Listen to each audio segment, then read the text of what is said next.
Nah, sehingga mereka itu yang membuat mereka nolak saya untuk diislamkan pada saat itu. gitu. Iya, Sempat ditolak ya. iya. Sehingga pada saat mereka nolak, saya pulang gitu. Pulang kemana? Pulang ke rumah, nangis saya. Jadi pada saya pulang dari rumah, kemudian saya langsung banting pintu.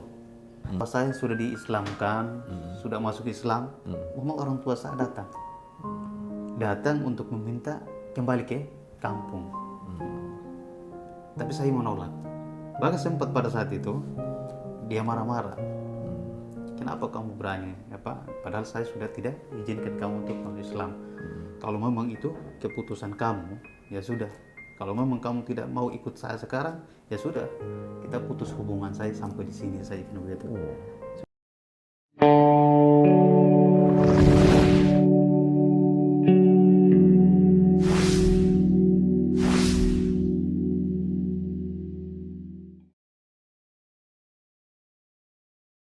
Assalamualaikum warahmatullahi wabarakatuh. Alhamdulillah, segala puji bagi Allah Tuhan semesta alam. Perkenalkan, nama saya sebelum Islam Domingus Raudumaha. Setelah Muslim, Alhamdulillah diganti dengan Abdurrahman Wali. Agama sebelum Islam Kristen Protestan. Kristen Protestan.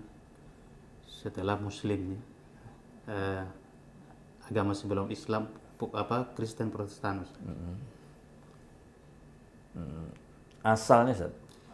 Asal dari Kabupaten SBD Sumba Barat Daya.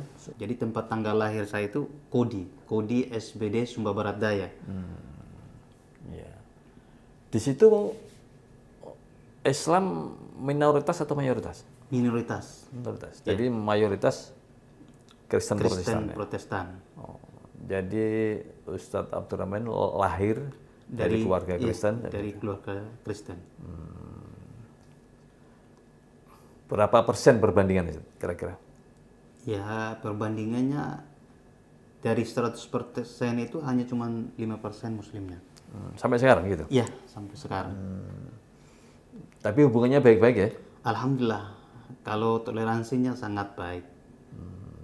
Ya, baik. Dulu gimana kehidupan keberagamaannya Ustadz Rahman ketika masih? Ya, Terus awal-awal ya sebelum muslim itu memang saya mulai berpikir. Sejak umur 12 tahun saya mulai berpikir tentang ketuhanan.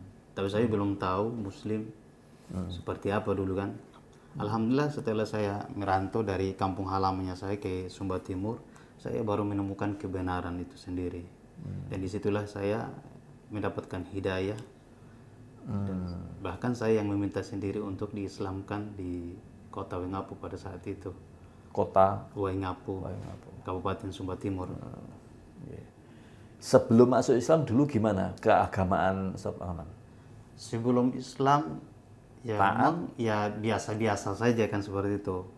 Karena memang dari Kristen itu sendiri kan, apalagi kan saya masih umur di bawah umur lah. Anak-anak ya, Kan remaja masih, ya? Iya, masih anak-anak. Jadi saya belum tahu seperti apa itu Kristen dan seperti apa itu Islam kan seperti itu. Dan tiba-tiba saja alhamdulillah dengan gerakan hati saya, tiba-tiba saya sudah mengaku diri bahwa saya ini sudah muslim. Dan yang saya pelajari pertama itu adalah masalah toharo itu sendiri, masalah kebersihan.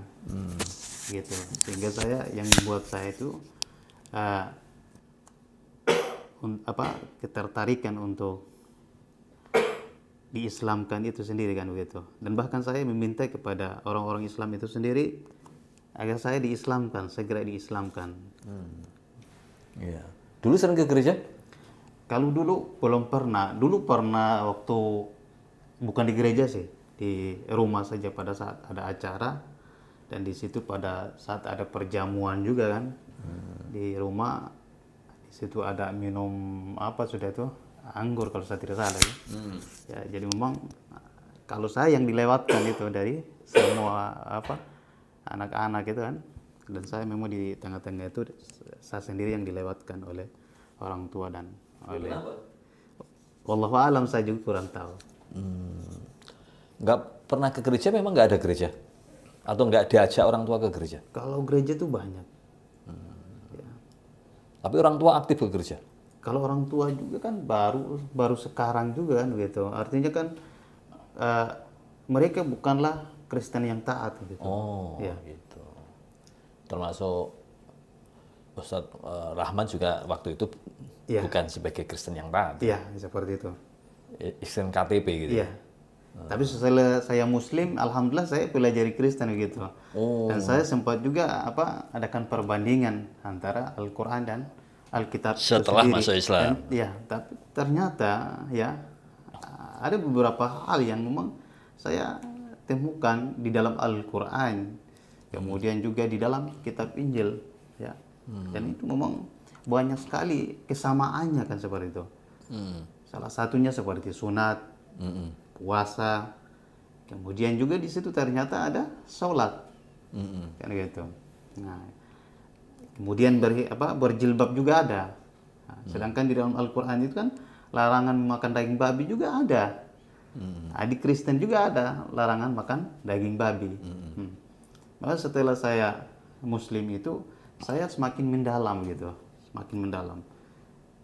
Artinya kan kalau saya pribadi sih tidak mungkin hanya cuma saya mendengar kan gitu. Harus saya memang mempelajari kan gitu ya. Yang mana apakah memang ini Islam yang betul-betul benar atau Kristen yang betul-betul benar. Dan disitulah yang saya bisa artinya memutuskan bahwa ternyata adalah Islam itu sendiri gitu kan. Ya. Baik. Kembali ke belakang lagi Ustaz. Jadi waktu itu yang membuat Ustadz Rahman kemudian bertanya, itu apa? Ya, pertanyaan saya pada saat itu sebelum saya mengenal Islam, Iya. awal-awal ya, Iya.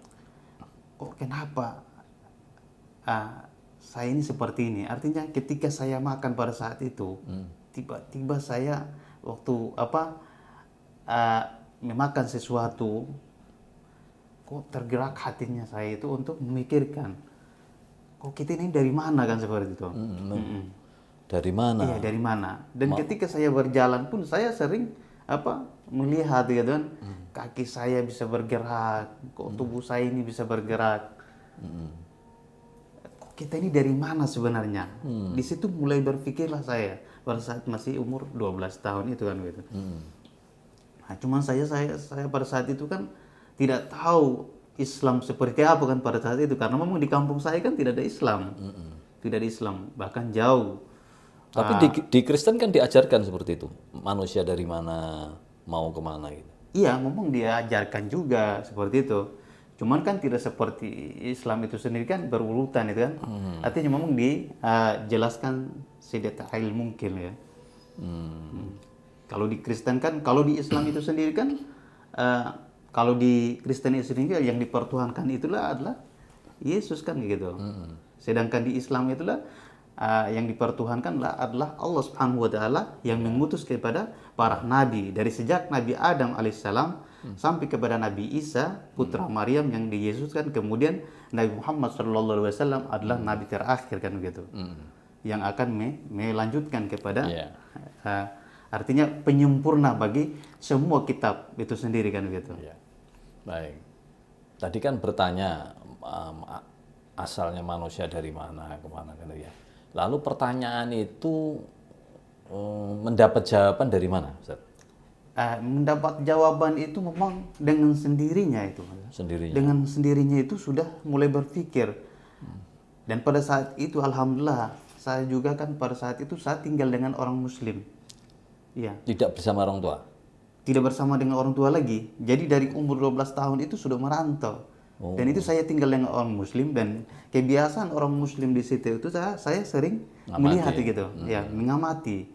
Ketika mereka mengambil wudhu ataupun ketika mereka pergi buang air besar, air kecil, mereka artinya membersihkan gitu kan, ya mereka membersihkan. Dan ketika mereka makan minum, mereka memakai Bismillahirrahmanirrahim. Dan di situ sering saya ngamati gitu. Dan ketika mereka juga keluar, mereka baca doa.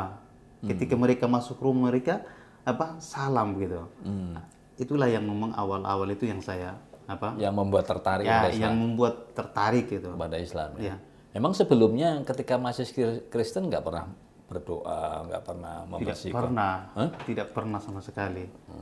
Artinya memang boleh dibilang ya sangat primitif lah.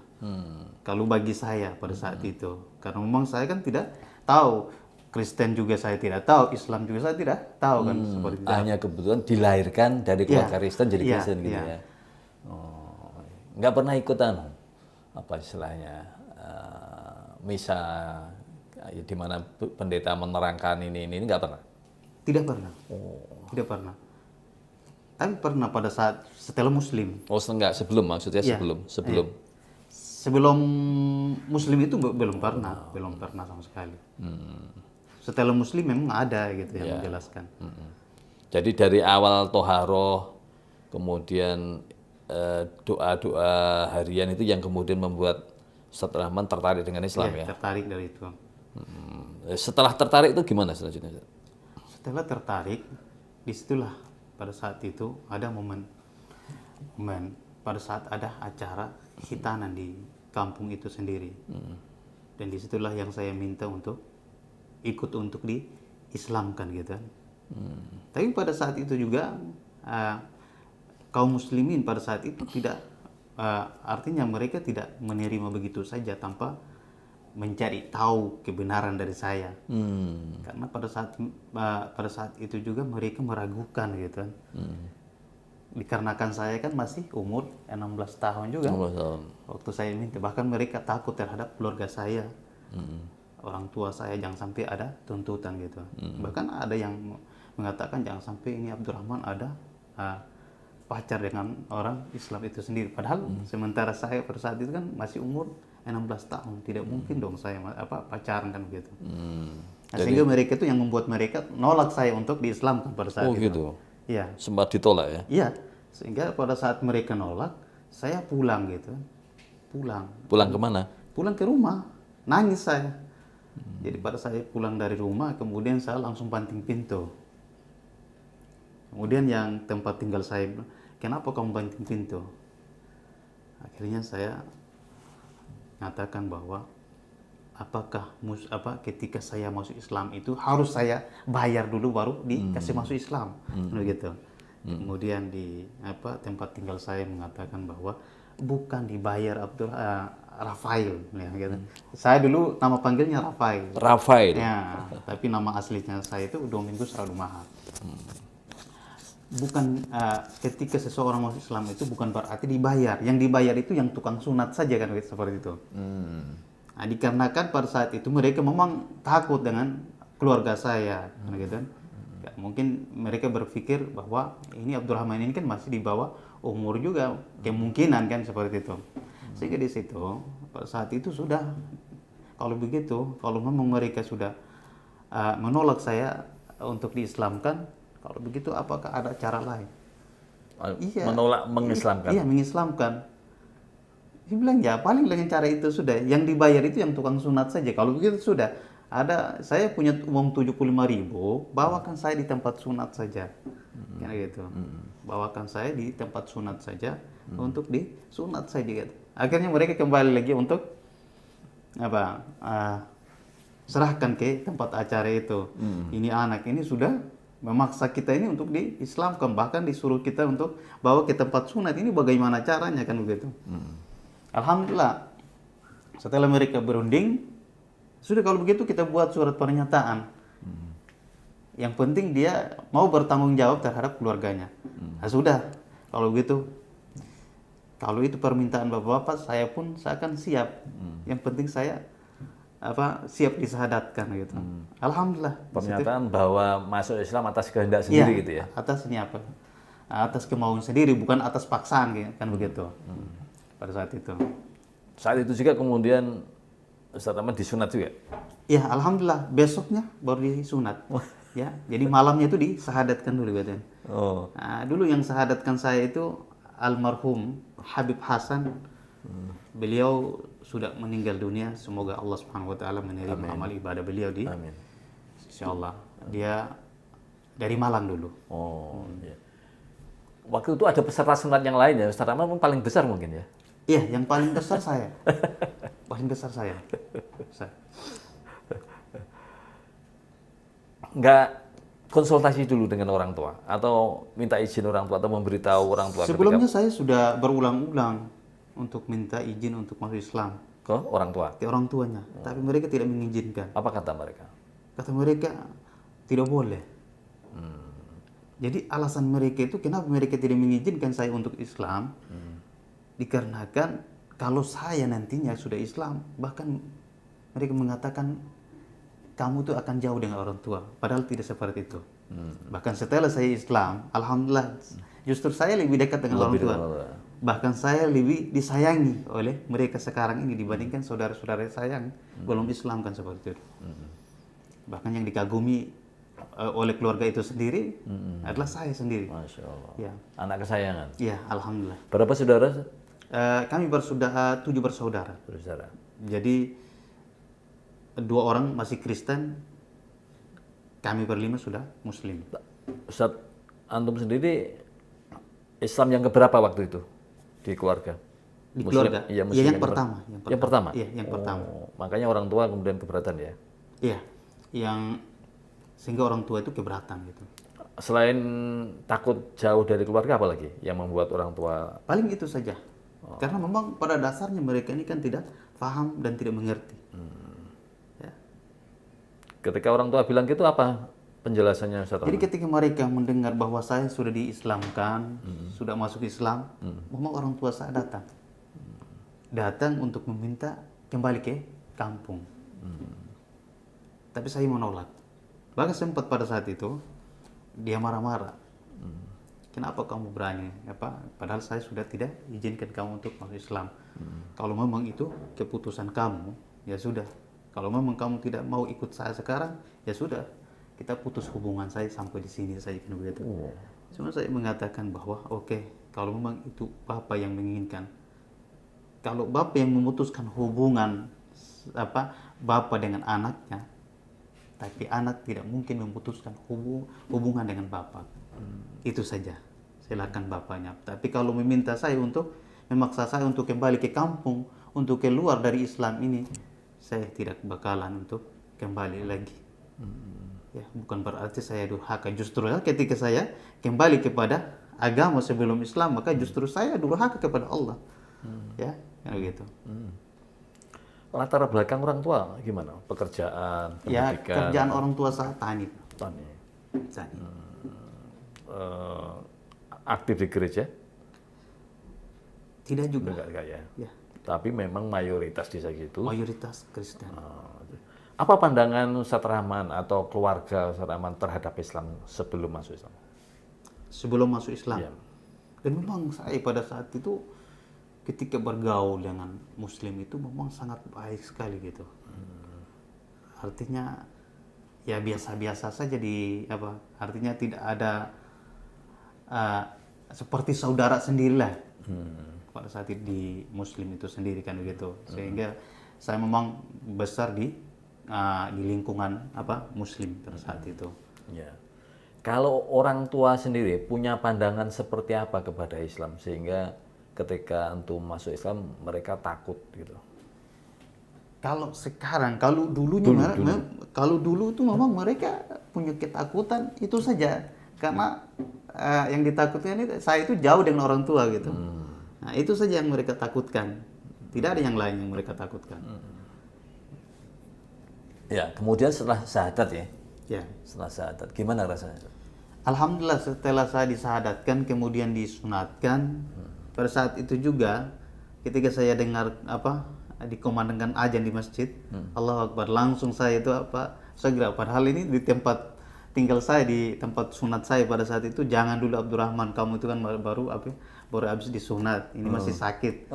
Langsung tidak, saya tidak pedulikan itu kan gitu, langsung pergi ke masjid, berusaha untuk nyapa.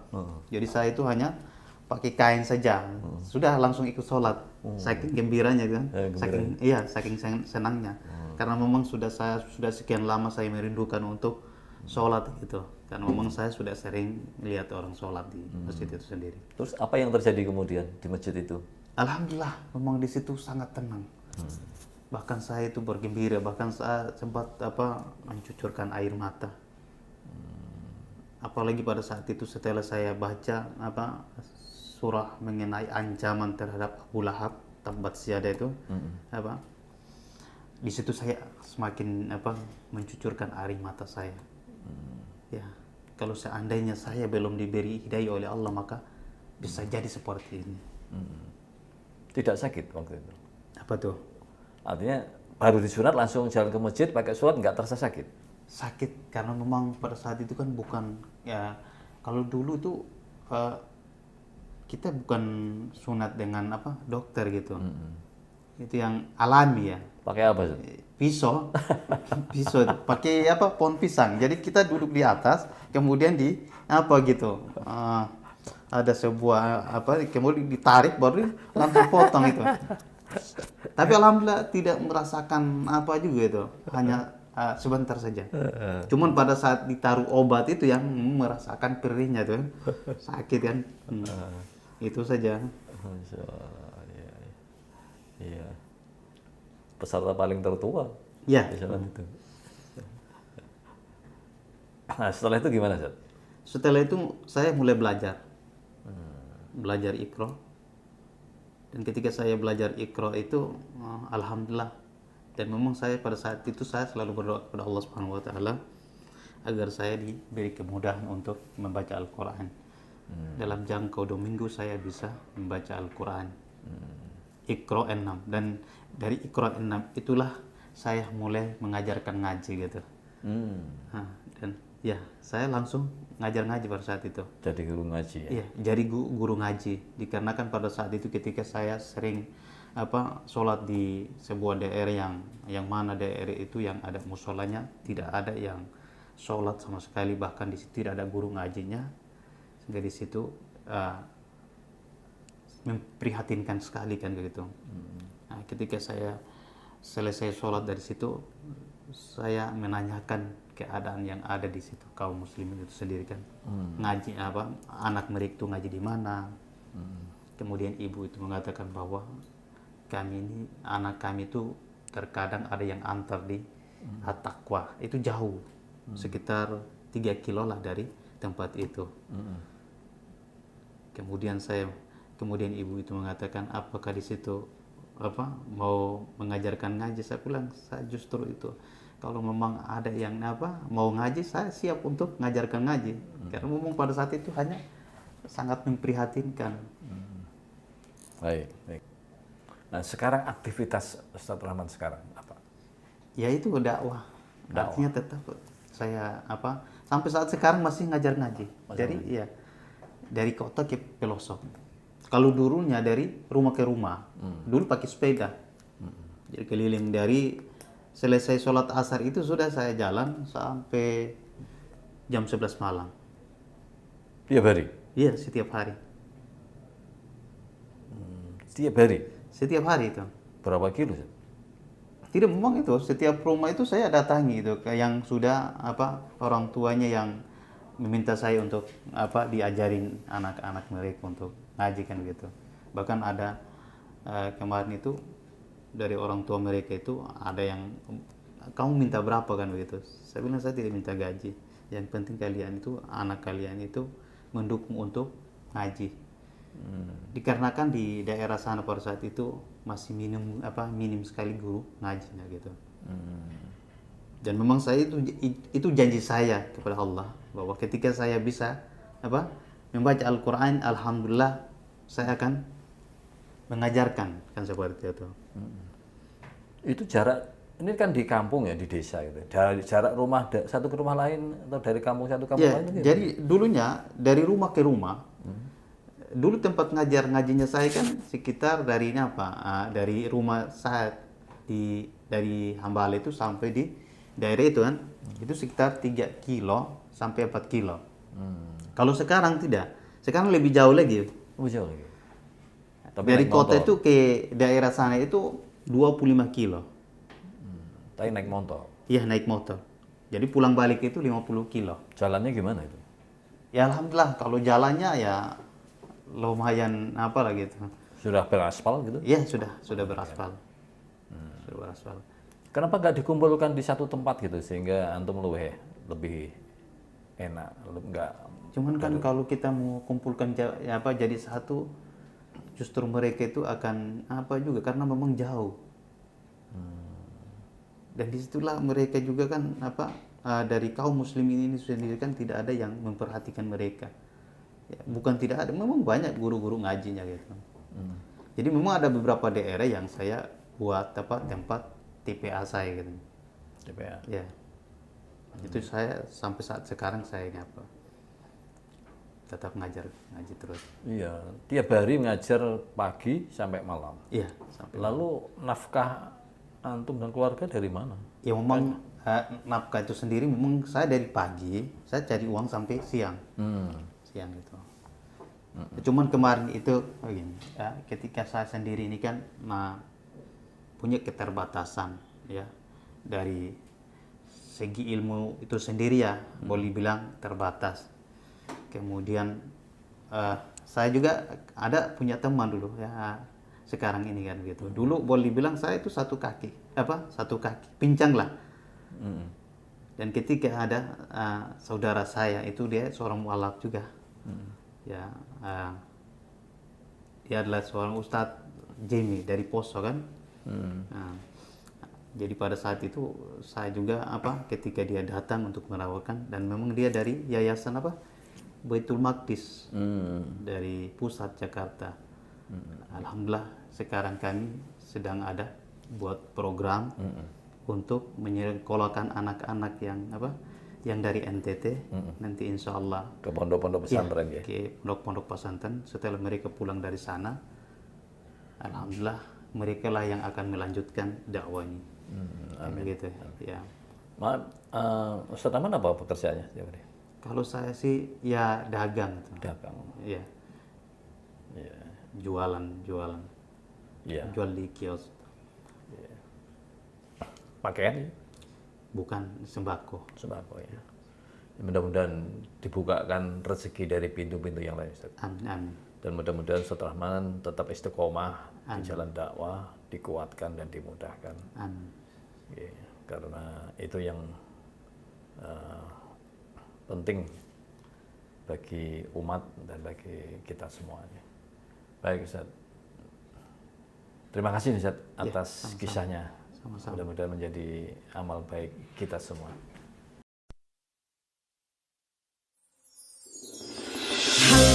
Halo buang jauh rasa galau. Mau masa kini itu hati selalu risau. Kalau bumbu ini kaldu itu kalau langsung hijrah ke halal tanpa walau. Halawa bumbu kaldu yang lezatnya memukau, kaya gizi kaya rempah.